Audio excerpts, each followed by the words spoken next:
afternoon, everyone, and today I just want to say thank you to those hardworking moms out there who try very hard to get discipline and routine and a structure for their children. Alright, and again, I'm not disrespecting the dads because there's many good fathers out there. So I'll have another time just to say thank you to you guys. But today I just want to concentrate on moms. So thank you, moms, for those who get up each morning, get your child off to school, you know, a clean uniform, breakfast, sit grace at the table, give them lunch money, and headed off to work.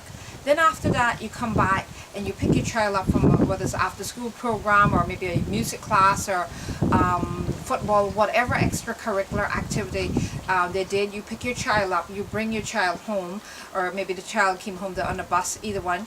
But after that, then you saw that your child came in and had a meal, all right? And after that, then it was also asking them how was the day at school, and homework time. Then you saw to it that they did their homework. Now some kids, some homework, sometimes the children can do it all by themselves. There's many times the children need support. So thank you for those moms who sit down and see to it that their child gets their homework done for the next day.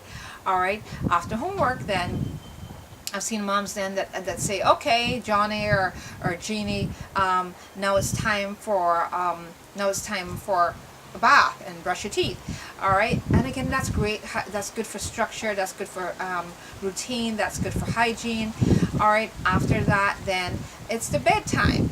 And again, after bedtime or during bedtime, I watch moms read stories to their children, and not just any stories, but I've watched parents that sit down and read good Bible stories or some sort of story that builds character and honesty and integrity in the child, because we see nowadays that's very important, right?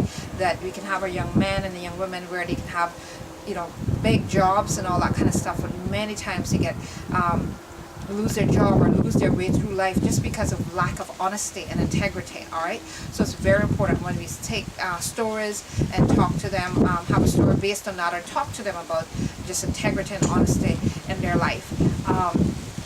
And then after that, lastly, then I've watched many moms just make sure that the child says their prayer, have a prayer, because we raised up, and the Cayman community raised up, most of us raised up doing that, where we had to say prayers before we go to bed. And so I just want to say that's totally admirable.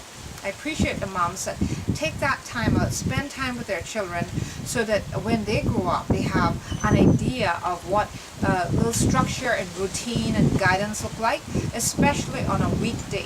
All right, and then lastly, with all this about timing, I also noticed that there's many parents that try to instill a specific bedtime for kids, meaning, you know, 8:30 or something like that, so the child is able to wake back up the next day and start another day. And for many kids, you got to kind of start at 8, kind of, because the child many times want to talk before they go to bed, want to read a story, want to have a little conversation with you, so that they kind of to bed by 8:30, 8:45. So thank you guys, to you moms who work hard at trying to create good human beings. I just want to say I applaud you. I want to encourage you to do what's right for your kid, your children. Blessings to you all.